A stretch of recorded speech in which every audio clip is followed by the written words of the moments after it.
Have you ever had a really bad day, fed up with everything, and just thought, I could go dig a hole in the ground, in the middle of nowhere, and start over where nobody could find me and nobody could hear me? Well, that brings me to the topic of my speech, the geographic center of the United States. It's a very large portion of the country that has great political power at the moment in our United States government. And I just wanted to remind everyone that even though we have different points of view, we still share some of the great qualities of being Americans. As James C. Olson said in his History of Nebraska, the settlement of Nebraska in the northern plains in the 19th and 20th centuries required adapting to new and ever changing conditions, just as it had for the first immigrants and settlers prior centuries, just like it is today. The purpose of my speech is just to inform you about what life is like in the middle of nowhere by examining just a small area. What we'll look at is the exact location and its surrounding area, and history from the Native Americans to significant figures from that piece of the country. And finally, what culture is like and the daily life for the people who currently live in this area of the country. So, where is the geographic center of the United States? That would be 1 mile north and 1 mile west of Lebanon, Kansas. The site itself has a small chapel, several different markers, and just to the south and west is a small farmhouse. The town of Lebanon, Kansas is only 178 people, and there's not a lot much to do out there other than agricultural work. If we zoom out a little bit, by 2 clicks, we will see Smith County and the county seat of Smith Center.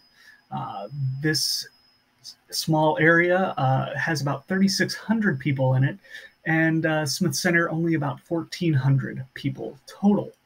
We go out just a little bit to see a little bit more of the area, and we see the Jewell County just to the right, and just to the north, Webster County, Nebraska. This area takes up about a third of the San Francisco Bay Area, or 2.5 times the size of Solano County. It's a very small, very, very sparsely populated area. We go out 3 more clicks, 1, 2, 3, and what we finally see is Kansas City and Omaha, two of the major population centers of the area.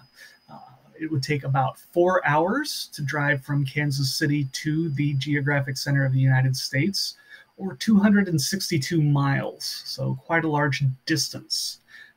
Since this is such a large distance, most of the towns that would be in this area don't even show up on a map. And that brings us to the history of the area. The Kansas Historical Society at kshs.org has the Pawnee as the tribe that controlled the area prior to Western expansion of the U.S. In 1873, Dr. Brewster Higley wrote the poem for Home on the Range in this county. According to usgenet.org,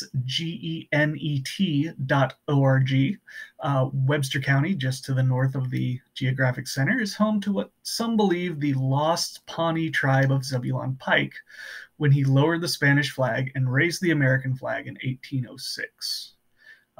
This county was started by Silas Garber, who would later go on to become the governor of Nebraska. There's plenty more history of gunslingers and locusts and all the other wonderful things and horrible things that you could think about living in a time when it was considered the Old West. The early things that were built in the area were shacks that were used as government buildings and courthouses.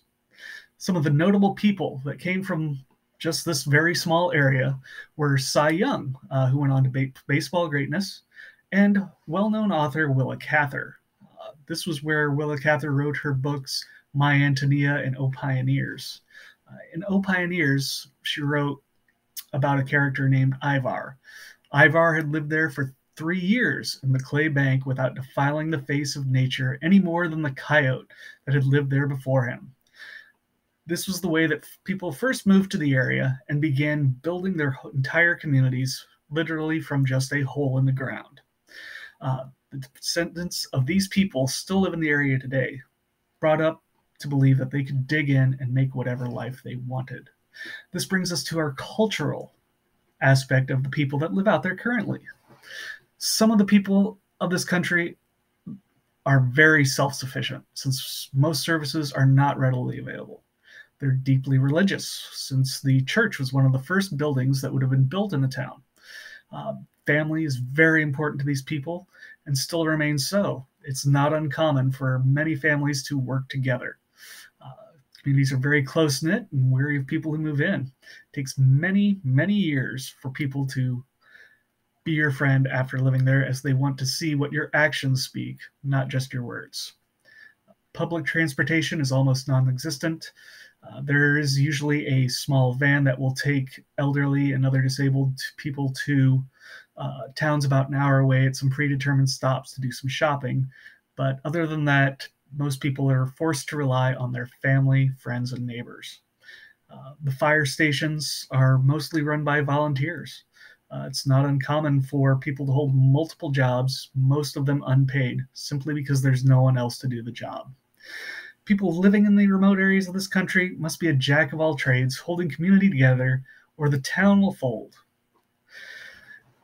In the last few minutes, I addressed the location, history, and culture of the area of this country that I've had the pleasure of seeing from both the sky and the ground.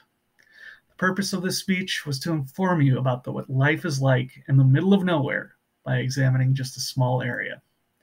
The people of every portion of this country have dug in and have helped make this country what it is today.